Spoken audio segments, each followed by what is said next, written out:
Democrats are getting killed on the shutdown because we're closing up programs that are Democrat programs that we were opposed to. So we're being able, and they're never going to come back in many cases. So we're being able to do things that we were unable to do before. So we're closing up programs that are Democrat programs that we wanted to close up or that we never wanted to happen, and now we're closing them up. And we're not going to let them come back. The Democrats are getting killed. And we're going to have a list of them on Friday, closing up some of the most egregious, socialist, semi-communist, probably not full communist, we're saving that for New York, but semi-communist programs. And we're closing them up. We're not closing up Republican programs because we think they work. So the Democrats are getting killed, but they're not telling the people about that. I say nobody, well, I haven't said it probably as bluntly as I just said it, but so we are closing up Democrat programs that we think, that we disagree with, and they're never going to open again.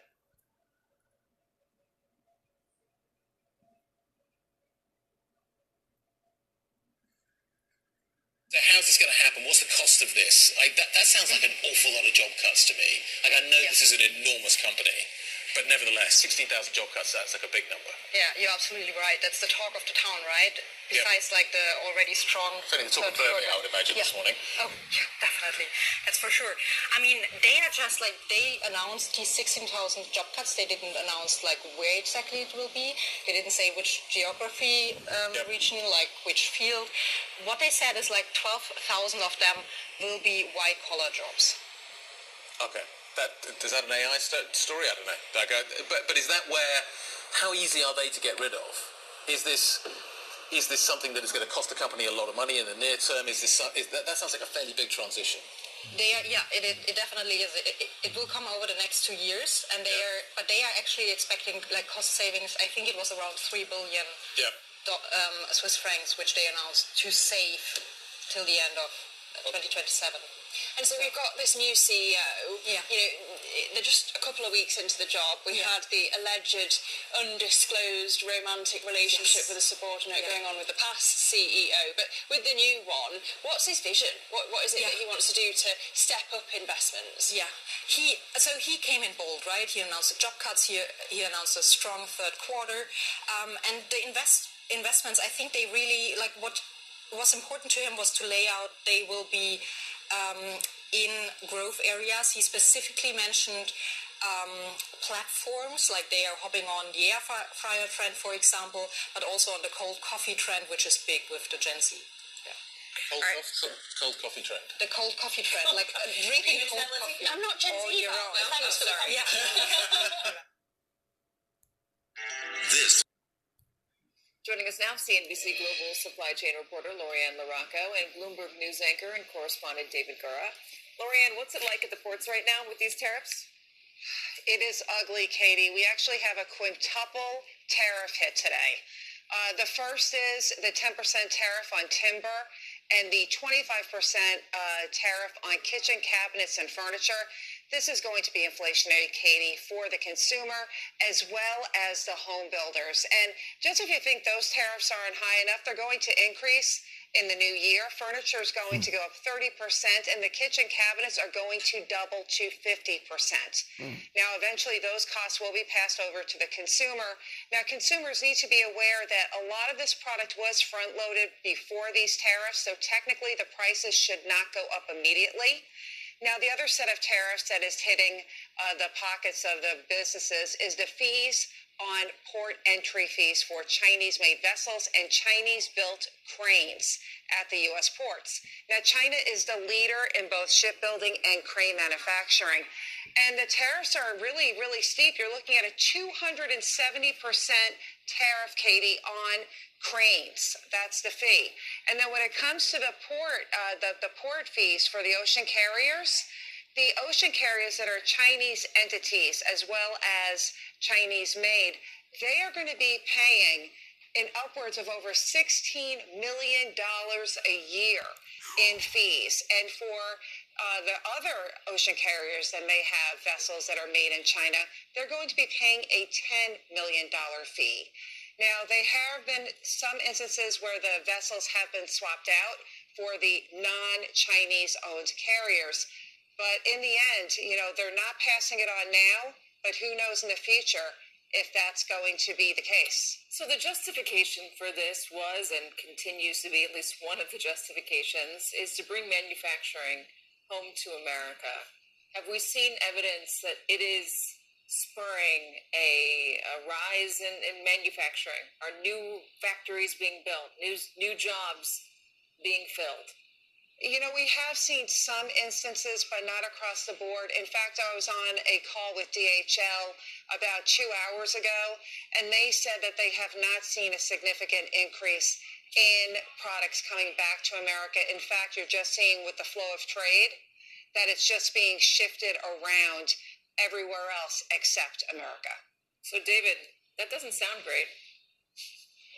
No, it doesn't. And, I think getting back to your first question just about when these are going to come into effect, that's why this Goldman Sachs note is so significant. Is it's saying that by the end of this year, 55% of those tariffs are going to be borne by consumers. And as Lorianne was saying just a moment ago, we've seen companies on the one hand, getting goods early on so they could front load this. On the other hand, just kind of waiting to see how this is going to play out. And that, of course, has been the overarching theme of this whole process since Liberation Day is what's going to stick, what's not going to stick. Is the president, as he did Friday, going to come out and say, oh, I'm going to levy 100% more on Chinese-made goods and then walk that back over the course of the weekend? That's what manufacturers and importers are having to deal with here. And I think one other factor that bears watching is sort of how this plays out in the courts. And we're getting very close to the point at which the Supreme Court is going to consider whether or not these tariffs are legal. I think it's likely you could look at what's happening with those ships and planes and say, okay, maybe there are some national security grounds for these tariffs being in place. I think it becomes a lot harder when we're talking about you buying a couch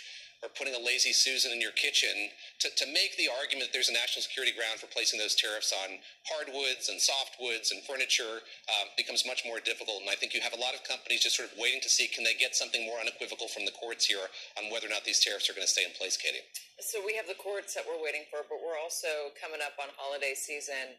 What is what should the expectation be for people who are looking to buy gifts or to travel during this holiday season, David?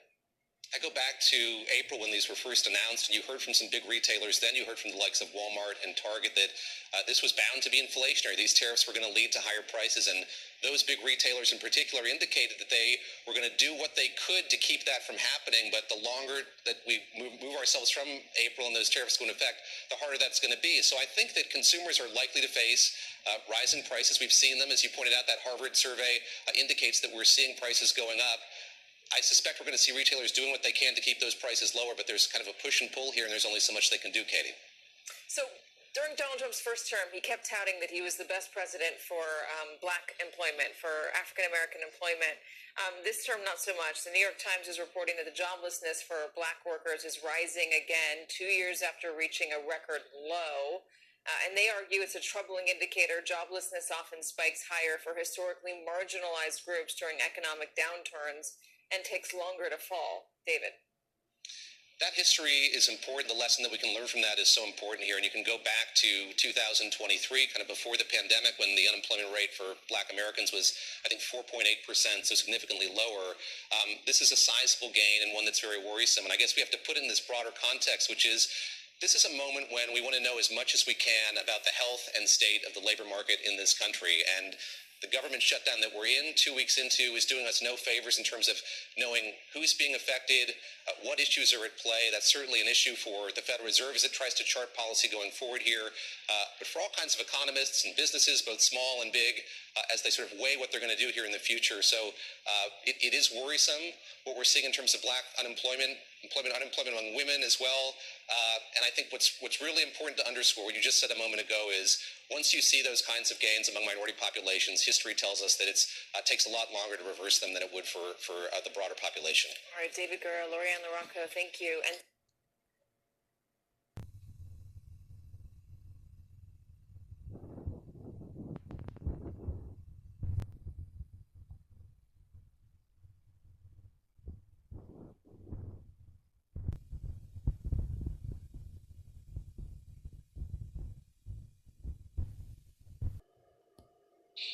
The Obamacare subsidy issue is not the issue of today. It is a subsidy that expires December 31. We were always planning to continue the debate and discussion about that issue in October and November. Ironically, Democrats are taking the time off the clock for us to do that.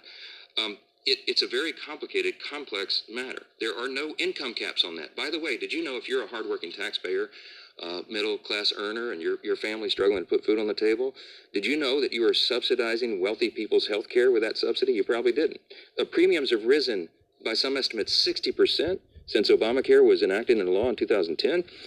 There's no way to repeal and replace it because it's too deeply ingrained right now. We have to improve it. Republicans are the ones with the ideas to increase access to care, the quality of care, and bring down the cost. Not the Democrats. They're the ones that gave us this problem, and they're the ones that have made it so expensive.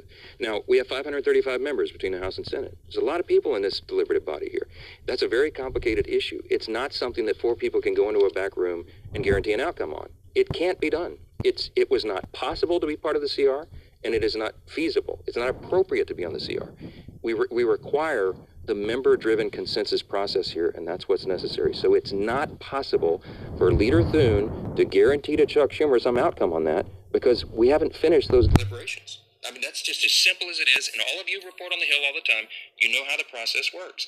So when Leader Thune offered Schumer a vote on the ACA, on the subsidy, without guaranteeing an outcome, Schumer said, no thanks, we'll keep it closed. Because, by the way, remember, every day of the shutdown gets better for us, as Chuck Schumer said, okay?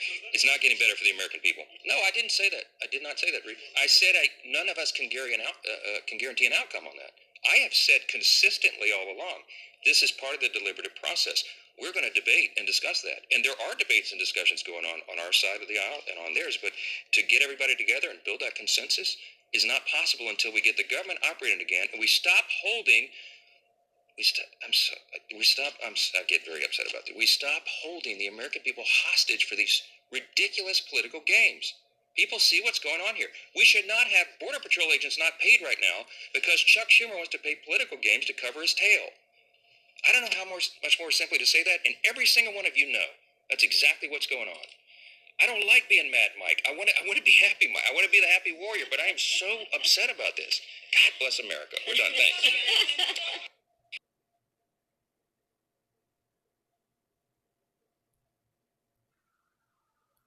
Raids still happening today. County supervisors say the declaration can provide funds for families impacted, but many still have questions about this. A state of emergency declared in LA County in response to the federal immigration raids still happening today.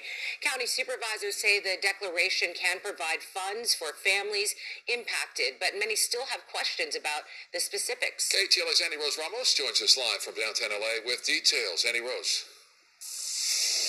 Chair Micah, officials voting here yesterday in order to declare that state of emergency for all of LA County. They say it'll help those who are struggling with those ongoing immigration raids. But what it is also doing is creating questions and concerns on behalf of some. So we wanted to go directly to one of those officials who has been pushing all of this forward. So what does today's action do, County Council? It proclaims an emergency. So today's action really doesn't change anything tomorrow? Correct. There is a declared emergency now. Questions surrounding the new state of emergency in LA County, declared Tuesday to assist those suffering from the ongoing federal immigration raids. But this is the first time that I can remember that we're confronting a crisis engineered by our own federal government. In late August, there were more than 5,000 arrests in Los Angeles as part of the immigration crackdown. Supervisors Janice Hahn and Lindsay Horvath authoring this proclamation. Aye. Supervisor Horvath? Aye. And so this is an opportunity for us to make county move faster. The board approving the declaration in a 4-1 vote. Supervisor Catherine Barger, the sole opponent. Because everyone's testifying over eviction moratorium. Does the motion before us today do that? Can someone for the record state that it No, this is not, the board is not voting on an eviction moratorium today. With many during yesterday's meeting voicing their concerns, this emergency proclamation could mean a future eviction moratorium.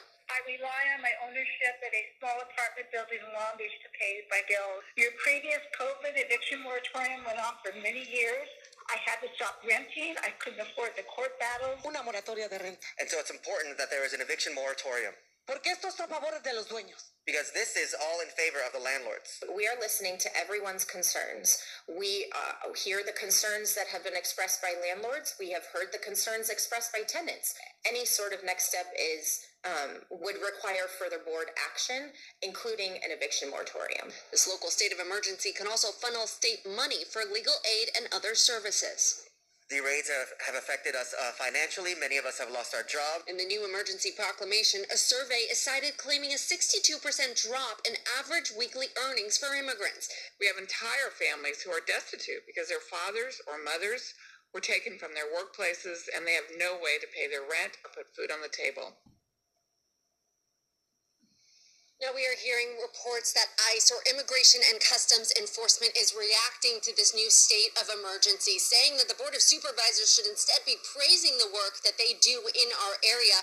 We at KTLA have reached out to ICE, and we will bring that to you when we hear back. Sharon, Micah? Annie Rhodes, thank you. Time now.